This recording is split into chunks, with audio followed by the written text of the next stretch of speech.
আসসালামু আলাইকুম বন্ধুরা, কেমন আছেন? আশা করছি ভালো আছেন। আল্লাহর রহমে আমিও ভালো আছি। আজকে একটি নতুন রেসিপি নিয়ে আপনাদের সামনে আবারও হাজির হয়ে গেলাম। আজকে আমি বানাবো ইলিশ মাছের ঝোল। এটি আমি একদম সাধারণভাবে বানাবো, কিন্তু খেতে অসাধারণ লাগবে। আশা করছি আমার রেসিপিটি প্রথম থেকে শেষ পর্যন্ত দেখতে থাকবেন, লাইক করবেন, কমেন্ট করবেন আর অবশ্যই আমার চ্যানেলটিকে সাবস্ক্রাইব করে দেবেন। তাহলে বন্ধুরা চলুন রেসিপিটি শুরু করা যাক। এখানে বন্ধুরা রেসিপিটি করবার জন্য আমি ইলিশ মাছ আগে থেকে ভালোভাবে কেটে ধুয়ে পরিষ্কার করে নিয়েছি। দেখুন বন্ধুরা, এখন এখানে আমি নিয়েছি পেঁয়াজ, কাঁচা লঙ্কা, আদা, রসুন, এগুলোকে আমি ভালোভাবে বেটে নেব। আর এদিকে আমি একটি কড়াই নিয়েছি, তাতে পরিমাণ মতো তেলে বসিয়ে দিয়েছি। এখানে আমি 2 রকম তেল ব্যবহার করেছি, সাদা তেল আর সরিষার তেল। আপনারা চাইলে যে কোনো এক রকম তেল ব্যবহার করতে পারেন। তারপরে বাটা মশলাগুলোকে আমি তেলের ভিতরে দিয়ে দিয়েছি। অবশ্য তেলটা গরম হয়ে যাওয়ার পরে এখন ভালোভাবে নাড়াচাড়া করে আমি হালকা ভেজে নেব। আর এই সময় অবশ্যই ভালোভাবে নাড়াচাড়া করতে হবে, তা না হলে কিন্তু তলায় ধরা লাগতে পারে। এখন কিছুক্ষণ নাড়াচাড়া এইভাবে করে নিতে হবে।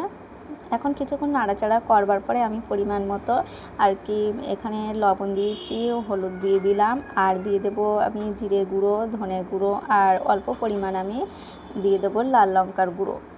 এখন আমি সমস্ত মশলাগুলোকে ভালোভাবে নাড়াচাড়া করে একটু কষিয়ে নেব। এখানে বন্ধুরা দেখুন, একদম ভালোভাবে আমার কষানোটা হয়ে গেছে।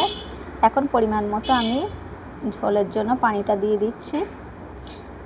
বন্ধুরা অবশ্যই আমার মতো করে একদিন বাটা মশলা দিয়ে মাছের ঝোলটা বানাবেন। ইলিশ মাছের ঝোল দেখবেন খুবই সুন্দর লাগবে, আশা করছি খুবই দারুণ লাগে।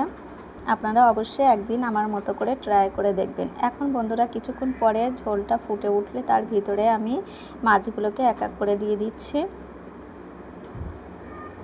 এখানে মাছের পেটে ডিমও হয়ে গেছে। এখানে কিন্তু আজকে বেশি বড় মাছটা পাওয়া যায়নি, একটু ছোট সাইজের মাছটা যেটা পাওয়া গিয়েছে, তাতেই আমি রেসিপিটা বানাচ্ছি। এখন কিছুক্ষণ আমি একটু ফুটিয়ে নেব। দেখুন বন্ধুরা, 5-7 মিনিট পরে ঝোলটা অনেকটা গাঢ় হয়ে এসছে, দেখেই বুঝতে পারছেন।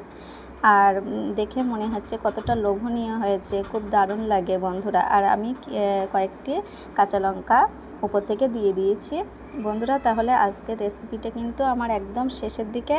যদি ভালো লেগে থাকে আমার রেসিপিটা অবশ্যই কমেন্ট করে জানাবেন আর লাইক করে দেবেন। আর যারা নতুন বন্ধু তারা অবশ্যই আমার চ্যানেলটিকে সাবস্ক্রাইব করে আমার পাশে থাকবেন। তাহলে আজকের রেসিপিটা আমার এই পর্যন্ত। আবার পরে ভিডিওতে দেখা হবে। ততক্ষণে সবাই ভালো থাকবেন।